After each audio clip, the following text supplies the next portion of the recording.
Welcome to your Big Rich Lime Diwali edition. We're here in New York City on Liberty, and everybody know where Liberty is.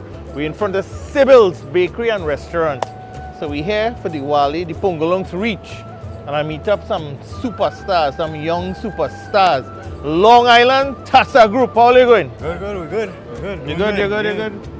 Nice. So how long you guys been doing this? About 2 years now. 2 years playing Tassa? Playing Tassa. We could trust them 2 years alone, by. Was it your first time here? Yeah, first time here. Good. So where are you from? We're from Long Island, New York, but we're from Trinidad. Trinidad and Tobago! Yeah. All of you? All of us from Trinidad. Where? Okay, nice. Where in Trinidad are you from? Claxton Bay. Claxton Bay. I'm from Okay, I can see. You know where you're from? Where? from Pinal. Penal is in the house. I'm from Claxton Bay too. Claxton Bay. Nice. So tell me about yourself. Tell me about playing Tassa in New York City. How it is? Well, starting off was kind of hard because living in Long Island, all the Tassa groups is in Queens. So we had to start off in Long Island, and we couldn't really do that because there was no one to teach us. Okay. Right? So we found So self-taught? Self-taught, but we found on YouTube Ryan Ali. He has a Tassa school right in Sings over there, and he opened it up to anybody that wants to learn Tassa. And we went there, we learned, we fixed up ourselves, and we created this Tassa group. Yeah. Nice. So 2 years, so you all playing in a little Matikura and wedding and thing? Yeah. You must know. Nice. So for people, for the benefit of the viewers, they want to get in contact with you guys.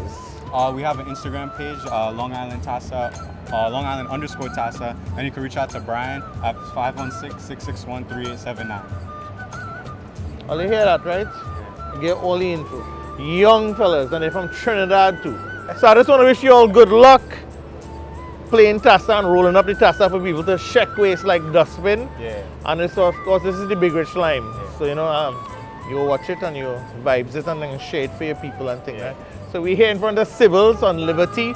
Big Rich Lime, the Diwali edition. Long Island Tassa Group in here. Roll it up!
Welcome back to the West Indian Network's Diwali special.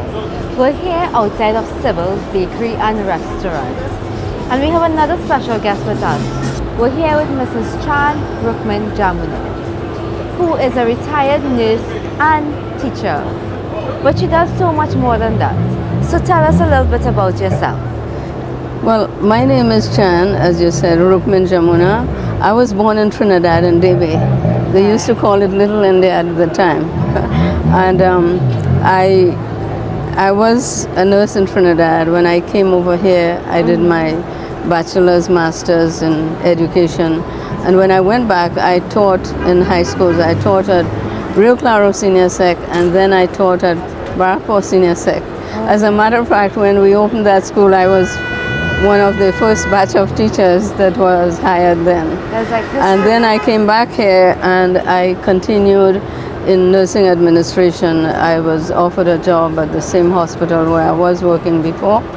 And I started as a nursing supervisor, went up, and I also did part-time per diem teaching here so that I could learn the school system. I had 4 children and I wanted to know exactly what happens in the schools. So I joined the teaching profession here too, so I did part-time teaching and full-time nursing supervision.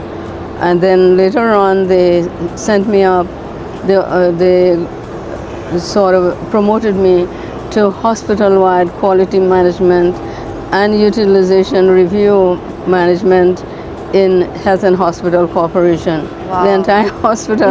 As a matter of fact, I was the first and only person of looking like me, of Indian origin, in that high position with the Health and Hospital Corporation. We had 19 hospitals at one time, then we went down to 11 hospitals. So it has been a wonderful time living and working in New York, and also in Trinidad. I had a wonderful time teaching at Barrackpore Senior and Rio Claro. So how long have you been living in New York? Originally I came in 1972 and then went back in 77 when I got my teacher's job. Right. And then I came back in 1985 and I've been here since 1985. Okay. So I've been doing just about any and everything. So you started something in New York. You want to tell them about that? Oh, I started the first and only full-fledged Hindu vegetarian senior center in the United States. And, you know, we were recognized by the city, by the governor. We also had to go to Washington to speak about our program and how, because our program was so health conscious, we did a holistic health system for them. We did just about everything. What you would do in a health clinic and also what you would do in a yoga center. They did yoga, meditation, music, Hindi, Sanskrit. We did health fairs. We did mammograms for the women and cancer testing for the men. We did just about everything. So we were known as one of a kind in the city, and they took us all over to let other people know. And at one time they even had us going down to the city center, to talk to others about how they can make their programs more health conscious, holistic health. And because we were very tuned in with having good health, you know, and the vegetarian food and the yoga, they did yoga every day. Yeah. So our seniors never fell. You know, fall is a thing that is very prevalent among old people. They fall, they fracture parts, and then they have a tendency to just waste away. But our seniors never fell because they did yoga every day. They used to dance and sing every day. Yeah. We had a lot of activities. So that was one of the very, very good things that we did. So speaking of activities, you mentioned that you started Pagwa or something in New York. Oh, I was in the temple that started the Pagwa parade in New York City. Right. And originally it was just our temple alone, the Arya Spiritual Center. And then after that, we decided that we will include everybody, all the temples. Right. So two other members and myself, we went from temple to temple, talking to the pundits and the presidents about how they could join us and we could have one big celebration. So little by little, after a few years, we got the whole of New York City involved. And now it's a program that covers just about every temple and every group that is willing to join, you know, like even though I had the senior center, we used to be part of it too. The old people took part in it. So it's a lot of fun happening here. So I want to say thank you for joining us and thank you for keeping the tradition and culture alive in New York. Well, thank you very much for having me.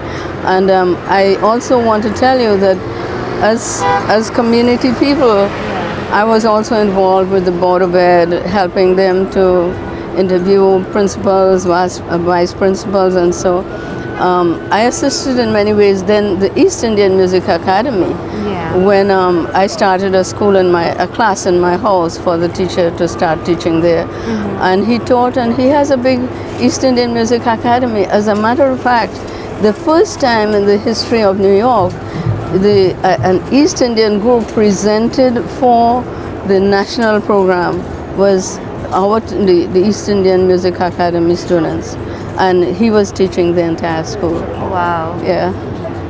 It was beautiful to see all different colors of children singing, you know, The World is One, songs like those. Yeah. You have done so much to keep your whole tradition alive from Trinidad to New York. So thank you again. Thank you very much.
Welcome back to West Indian Network's Diwali special. We're here with Vidya. Now Vidya is Mrs. Chan's daughter. You remember her? We just interviewed her, right? And she is just like her mom, changing the world. And she just keeps doing and going and trying to keep the tradition and culture alive. So Vidya, tell us. Namaste, how are you doing? Thank you so much for having me. Thank you, Gwyn TV and Babita, for having us on the show today. So I grew up in my mom's household. We were lucky. We got to learn a lot of the cultural aspects, and we were basically totally wrapped around music, dance, religion, and we got raised in it. I did the yoga teachers training at a young age, and then I became a nurse, which happens to fall in the profession of like caring for other people, which is a very important part of our culture. We take care of our elders, we take care of our young, and we take care of other people's kids like it's our own. So it was only natural for me to become a nurse and then a nurse practitioner. I also teach yoga, and what I try to do when I do teach yoga is to tie in the importance of health and diet and exercise with the religion itself, because yoga is about our bodies, our mind, and making it cohesive so that we can allow the energy to flow through us, the natural energies. And I'm very grateful. I learned music at the East Indian Music Academy, and now my kid learns music there. And my mom was a part of creating that program. Yes. I was also fortunate to be raised with the Senior Center program that we had run for years and years and years. So we've been lucky. We've been very lucky, and there's still so much to learn. Yes. That's what I realized, that as much as I learned, there's always so much more. And your mom is a perfect example of that. Your mom is still going. She's still going. Still going. She's still going. And let me tell you, if I could just learn like a little bit from her every day, like the level of mantras that she learns, she knows, if she teaches me just a little bit every day, I'm very lucky. Yes. And because of that, she put us in touch with important groups like the Bhuvaneshwar Mandir. We do the Bhagavad Gita class there on Friday. Right. The Irish Spiritual Center, we do the classes there, the Hawan there. So it's been great with Pandit Deepak over there. He's from Trinidad also. And Ravi Dean Ramsamud, he's our music guru. He's with the East Indian Music Academy. So, you know, these are programs that she helped grow in the community for the future kids. And being raised in it, you don't realize that what's happening, how it's gonna change your life when you get older. Because then you end up with work, and you end up with school, and you end up with all of this life.